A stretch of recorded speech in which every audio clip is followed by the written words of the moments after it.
카페에서 들려주는 어른들의 자장가 수면의 낭독 순항입니다.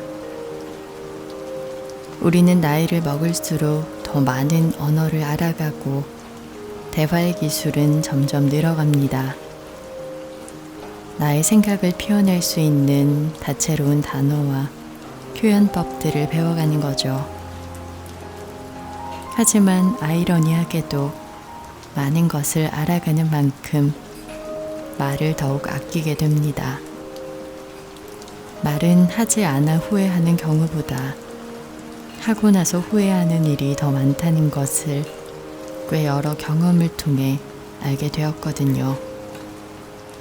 그 뒤로부터는 감정적으로 화가 나는 상황에서도 딱 3번 참는 연습을 합니다. 참고 또 참아봐도 꼭 해야겠다는 말이 아니면 하지 않으려 노력하는 거죠. 그러고 나면 대개는 잘 참았다는 생각이 듭니다. 내가 지금 하려는 말이 순간의 감정에 치우친 말이라면 아마도 상대를 비난하고 상처 입히는 말일 테니까요. 말은 힘이 강하다고 하잖아요. 우리는 사는 동안 좋은 말, 긍정적인 말을 많이 하고 살았으면 좋겠습니다. 그 주문은 결국 나에게로 돌아올 거라 믿으면서요. 오늘도 잘 참아낸 여러분께 읽어드릴 책은 한수희 작가의 온전히 나답게입니다.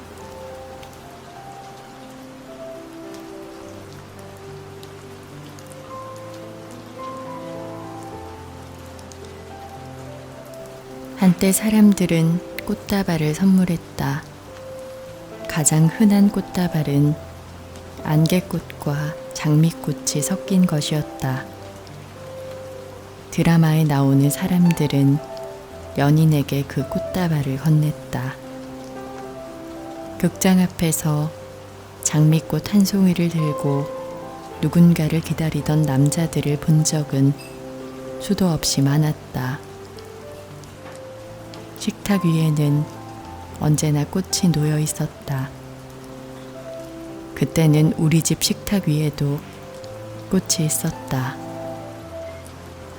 꽃이 시들면 엄마는 그것을 매달아서 말렸다. 꽃이 떨어진 기억은 없다. 우리 집이 별나거나 부유해서가 아니다. 그 시절에는 꽃이 없으면 조화라도 꽂아두는 것이 당연한 일이었다. 그런데 어느 순간부터 아무짝에도 쓸모없는 꽃다발, 차라리 돈으로 주라는 말이 들리기 시작했다. 처음에는 우스웠다. 재미있고 신선하기도 했다. 그래, 꽃이야 며칠 있으면 시드는 것. 화분이나 돈을 주는 게 합리적이다 싶었다. 지금은 남편이 된 남자친구가 촌스러운 꽃다발을 들고 집 앞에 서 있을 때는 제정신인 걸까 싶었다. 꽃다발은 일단 식탁 위에 던져두고 밥이나 먹자며 그를 끌고 나갔다. 사람들은 이제 더 이상 꽃을 선물하지 않게 되었다. 우리 집 식탁에도 더는 꽃이 꽂히지 않는다. 왜 그럴까? 분명히 내가 어릴 때였던 1980년대와 1990년대 초반보다 사람들은 부유해졌다. 소득은 높아졌고 살림살이는 나아졌다. 그럼에도 사람들은 꽃을 선물하지 않는다. 유럽 사람들은 손님이 들고 오는 꽃다발을 가장 반긴다고 한다. 그들이 부유해서일까? 여유가 넘쳐서일까? 그런 것 같다. 그 사람들은 이미 오래전부터 풍요를 누려왔다. 하지만 골목을 꽃으로 정성 들여 치장하는 사람들 중에 대부분이 가진 것 없는 할머니들이라는 사실에서 꽃다발이 사치의 소산이라는 건 오해다. 태국에서도, 라오스와 캄보디아에서도, 인도에서도 가진 것 없는 사람들이 주머니를 털어 신에게 바칠 꽃을 산다. 어디서 왔는지도 모를 좋지 않은 재료에 조미료를 듬뿍 넣은 질 나쁜 외식과 몇 번 입다 실증나서 버릴 옷들, 불필요한 잡동사니에 돈을 쓰지 않으면 아름다운 것들에 쓸 돈이 생긴다. 남들 눈에 있어 보이는 것, 남들이 다 하고 다니니까 나도 하는 것이 아니라 내가 진정 원하는 것, 생활을 풍요롭게 해주는 작은 가치들에 돈을 쓸 수 있게 될 것이다. 대문 위에 좁고 위태로운 공간이나 고무대야 빈 깡통이라도 꽃을 심는 할머니들은 가진 게 없어도 삶의 여유와 아름다움을 포기하지 않는다. 내 눈에는 그런 것이 품위로 보인다. 나의 동네 친구는 가끔 동네 여기저기서 꺾은 들꽃들로 꽃다발을 만들어 나를 찾아온다. 그런 마음 씀씀이가 정겹다. 사실은 나도 들꽃을 무척 좋아한다. 집에서 일터인 카페까지 가는 데는 고작 2분 정도가 걸린다. 뛰어서 가면 1분도 걸리지 않는다. 나는 가는 길에 골목 구석에 비좁은 흙더미를 뚫고 나온 들꽃과 들풀을 조금 꺾는다. 들꽃은 작고 귀엽고 애틋하다. 유리컵에 물을 붓고 들꽃을 꽂아 테이블 위에 올려둔다. 손님들이 들어서며 그 작은 것들을 발견하고는 감탄한다. 그렇게 나는 오늘의 품위를 갖춘다. 나는 학교 다니기를 너무나 싫어하던, 하지만 12년 내내 개근상을 탔던 평범한 학생 중에 하나였다.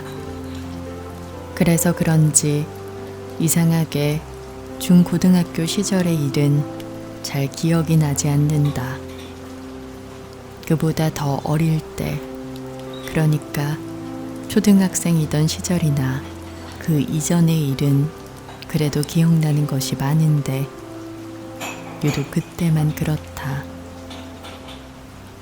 영화 맨인 블랙에서 기억을 잃어버리는 불빛 같은 걸 본 사람처럼 그때의 일은 거의 기억에 없는 것이다. 그런데 고등학교에서 들었던 수업 중 유일하게 기억에 남아있는 수업이 하나 있다. 음악 시간이었다. 외모와 체형이 펭귄 같던 남자 음악 선생님은 그날 이탈리아 로마인지 어딘지의 콜로세움에서 열린 오페라 투란도트의 야외 공연 실황 비디오를 틀어주었다.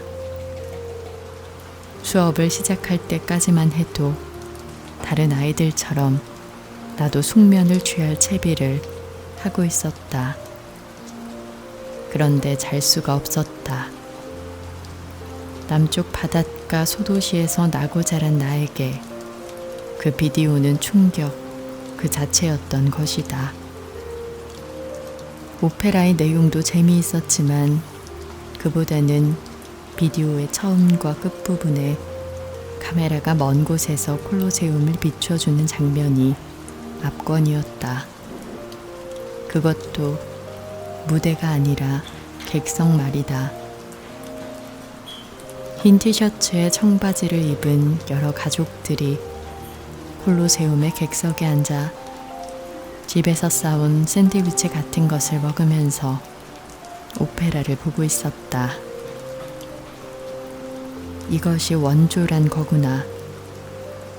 오페라를 야외에서 청바지를 입고 샌드위치를 먹으면서 온 가족이 함께 볼 수 있는 거구나. 그래도 되는 거구나. 남쪽 바닷가 소도시에서 나고 자란 나는 그런 생각을 했다.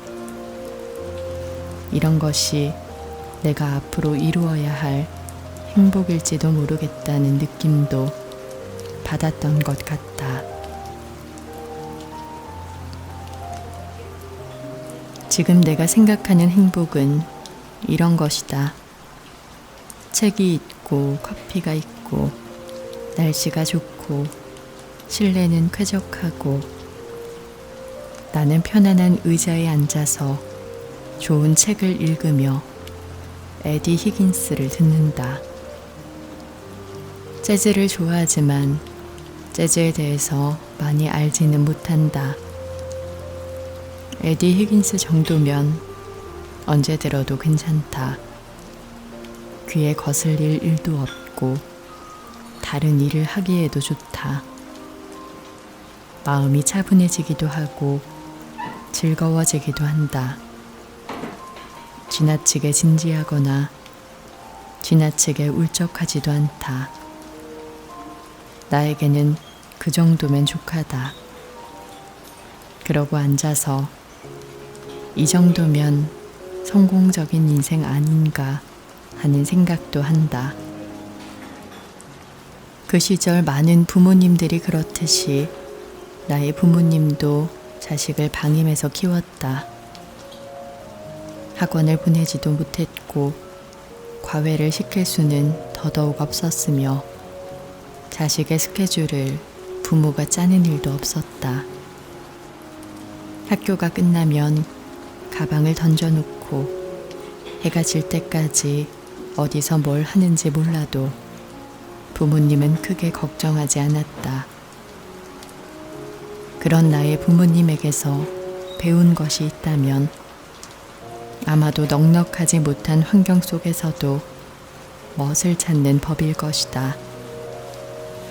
그들은 많이 배운 사람들도 아니고 내가 고등학교 때까지도 냉동 피자 한 판을 사주려고 해도 몇 번을 들었다 놓았다 고민을 해야 할 만큼 팍팍한 살림살이를 꾸려나가야 했지만 그런 환경 속에서는 기적적일 정도로 멋을 찾을 줄 아는 사람들이었다.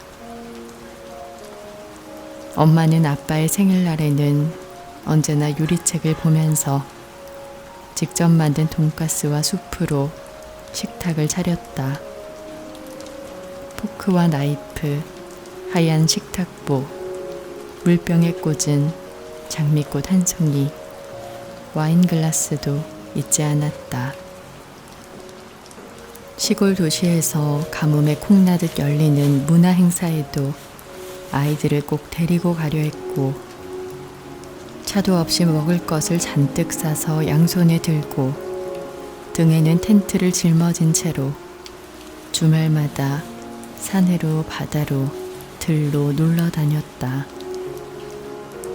아빠가 수개월에서 1년 정도 해외 근무 생활을 하고 돌아올 때마다 엄마는 아파트 1층부터 우리 집이 있는 3층까지 벽에 환영의 메시지를 달아두었다.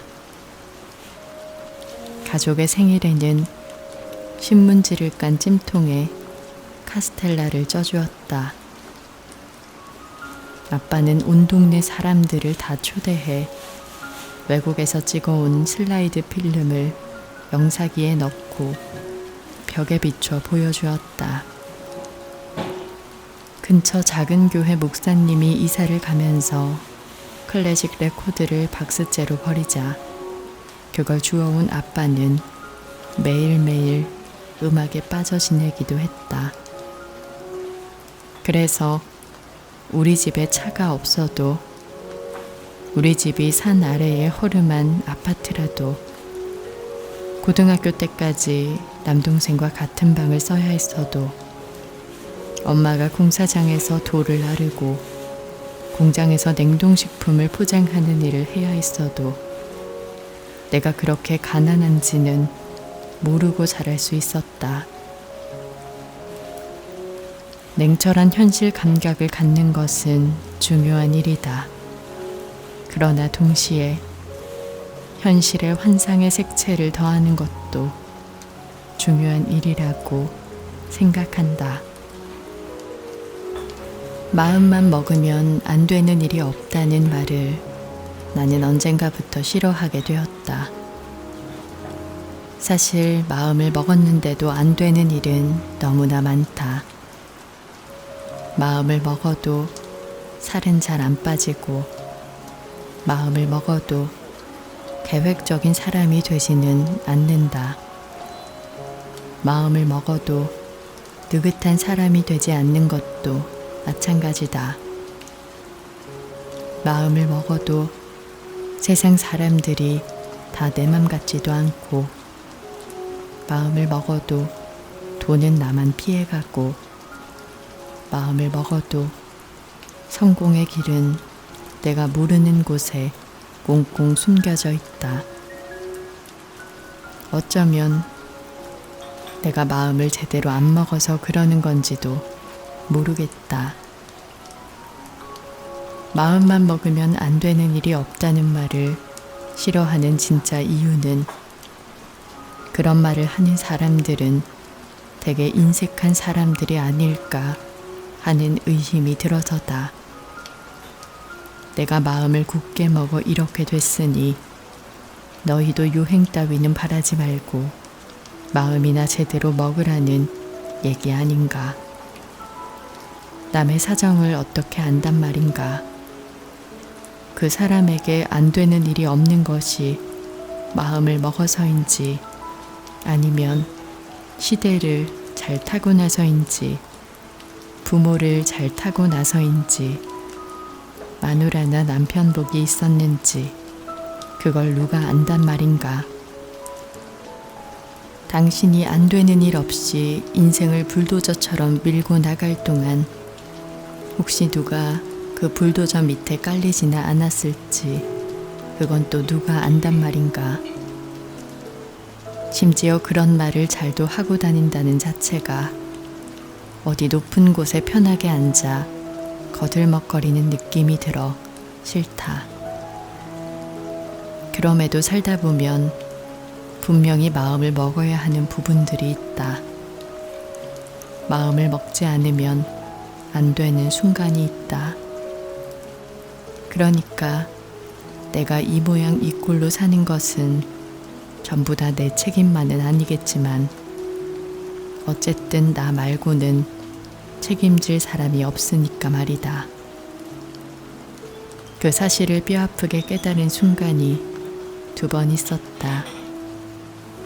가장 처음은 첫사랑에게 차인 해였다.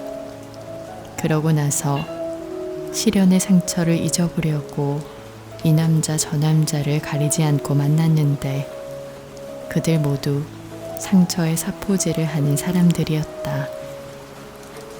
술독에 빠져 살며 나 자신을 비운의 여주인공 취급하며 살던 어느 날 소설 브리짓 존스의 일기를 읽다가 이 웃긴 여자가 나란 말인가 라는 생각이 들면서 세상 사는 게 좀 가벼워지기 시작했다.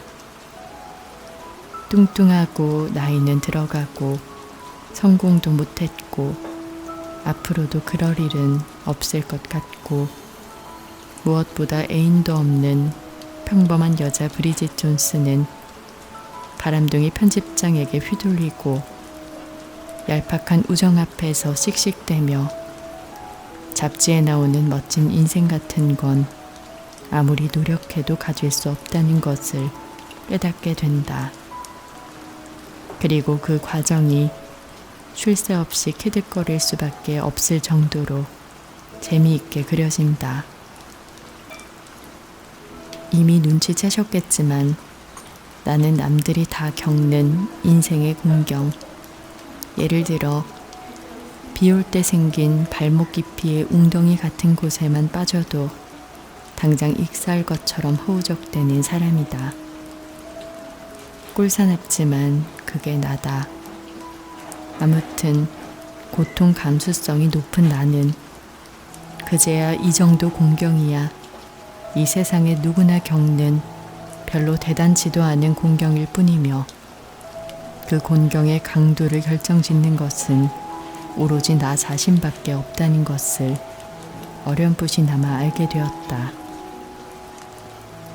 물론 그걸 알게 된다고 해서 천지가 개벽하듯 인생이 바뀌는 건 아니다. 타고난 성향이라는 건 절대로 쉽게 바뀌지 않으니까. 시간이 흘러 회사를 그만두고 두 돌도 안 된 아이와 태어난 지 몇 개월 안 된 아기를 키우게 됐을 때는 사하라 사막 도보 횡단이라든지 에베레스트 정산 정복을 하는 기분이었다. 매 순간 한숨을 내쉬었고 아이에 대한 미움과 죄책감이 교차했고 이걸로 내 인생이 끝났다는 생각에 아찔해졌고 그래서 때로는 멍하니 18층 아래를 내려다보고 있다가 사람이 이렇게 뛰어내릴 수도 있겠구나 하는 생각도 했다. 물론 나는 집착이 강한 여자라서 정말로 뛰어내릴 일은 없을 거였다. 그냥 그런 기분이 들었다는 거다. 돌이켜보면 나는 우울증을 앓고 있었다. 내가 할 수 없는 일을 해야만 하는 상황인데 아무리 해도 나는 그 일을 제대로 할 수 없는 상태였다. 심지어 막 회사를 그만두고 전업주부가 된 데다 낯가림까지 심해서 하소연할 사람 하나 없었다. 나는 정서적으로도 신체적으로도 고립된 신세였다. 그날도 하루 종일 망아지처럼 날뛰는 큰아이와 잠시도 손을 뗄 수가 없는 잠투정이 심한 둘째 아이를 돌보느라 지치고 몽롱한 상태로 유모차를 끌고 집 앞 공원으로 나가는 길이었다. 엘리베이터를 타려 할 때 큰아이가 바로 옆 층계참을 가리키며 말했다. 엄마, 저기 사람이 있어. 거기에 발이 있었다. 검은 신발을 신은 발 2개가 벽 뒤에서 삐죽 튀어나와 있었다. 가만 보니 발의 주인은 아파트의 야구르트와 우유를 배달하는 아주머니였다. 늘 조금 야박하고 욕심이 많아 보였던, 인사를 하면 자꾸 신제품을 시켜 먹으라고 급하게 홍보를 해서 슬슬 피해 다니면서 야쿠르트 장사를 저렇게 하면 안 되는데 그런 생각을 하게 만들었던 아주머니였다. 그 아주머니가 그 더운 날에 그 층계참에 앉아서 졸고 있었다. 쉴 곳도 없이 졸고 있는 아주머니의 발이 애처로웠다. 하지만 나라고 별로 다를 게 없었다. 우리는 무슨 팔자를 타고났기에 이렇게 애처로운 신세가 되었을까? 그때 문득 그 생각이 들었다. 내 인생이 이렇게 된 건 애들 탓도 아니고 남편 탓도 아니고 누구의 탓도 아니라는 걸 결국 내가 그렇게 만들고 있었다. 결혼을 한 것도 나고 애를 낳은 것도 나고 애들을 혼자 힘으로 키우겠다고 무식하게 나선 것도 나고 그러면서 스트레스를 받는 것도 나였으니까. 아들이 뭔가 실수를 한 이후에 늘 하던 투로 말하자면 범인은 나였어 였다. 잘 하려고 하다 보니 부담스러웠고 예전처럼 늘 이루고 싶은 것들에 초점을 맞추다 보니 그걸 못 이루는 상황들이 괴로웠다. 이렇게 해야 한다, 저렇게 해야 한다는 의무감에 불타다 보니 더 하기가 싫었던 것이다. 그냥 하면 되는 거고 그냥 받아들이면 되는 거였는데 이제껏 열심히 일하고 쫓기듯이 몰아치며 살아왔으니 지금은 좀 쉬어도 되는 일이었다. 애들이 잘 때 자고 일어날 때 일어나면 되는 거였다. 같이 빈둥거리면 되는 거였고 밥이야 대충 먹어도 되고 살림이야 좀 젖혀둬도 되는 거였다.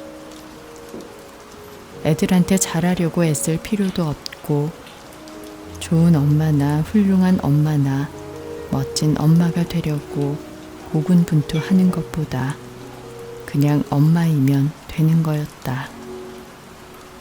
내 인생이 조금이라도 달라졌다면 그때부터였던 것 같다. 어쩌면 달라졌다기보다는 다른 국면으로 접어들었다거나 한 계단을 밟고 올라갔다고 말할 수도 있겠다. 이건 누구의 책임도 아닌 나의 책임이므로 도망칠 수도 없고 물을 수도 없다는 걸 깨달았다. 그러므로 이 일을 받아들이거나 선택해야 하는 거라면 가장 최선의 것을 받아들이고 선택하면 된다. 어쩌면 그것이 모든 엄마와 아빠들이 자식을 가진 후 겪게 되는 새로운 성장의 단계인지도 모르겠다.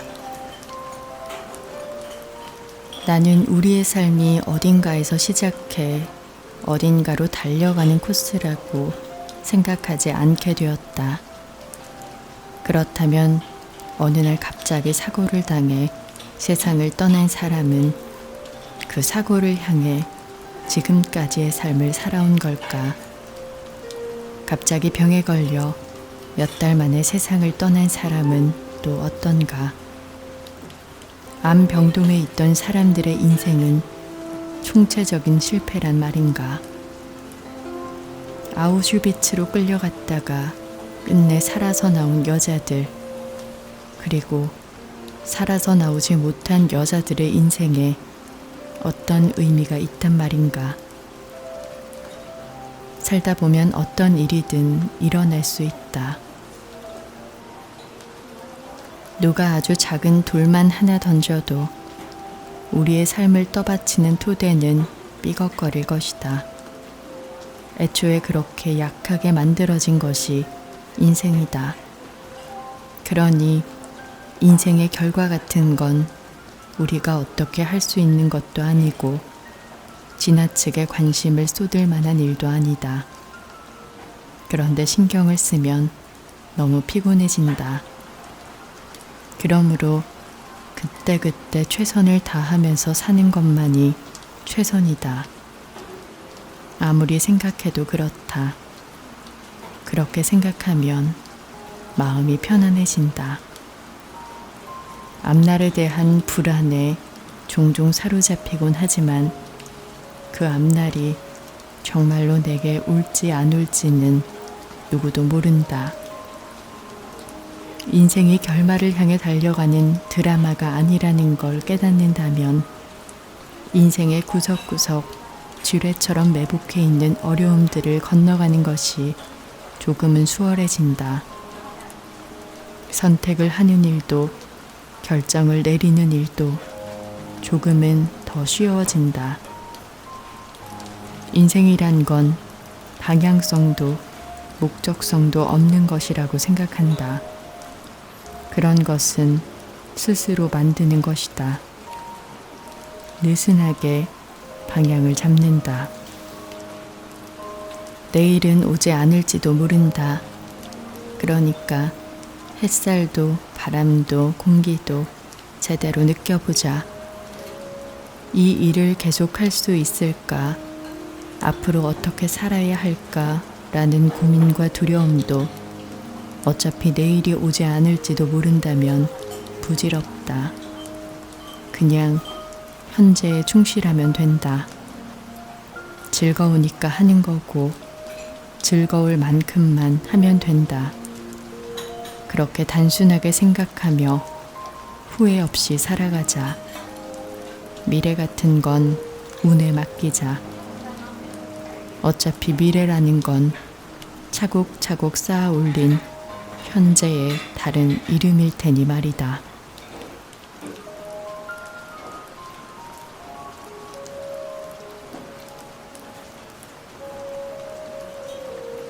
오늘 함께한 책은 한수희 작가의 온전히 나답게였습니다.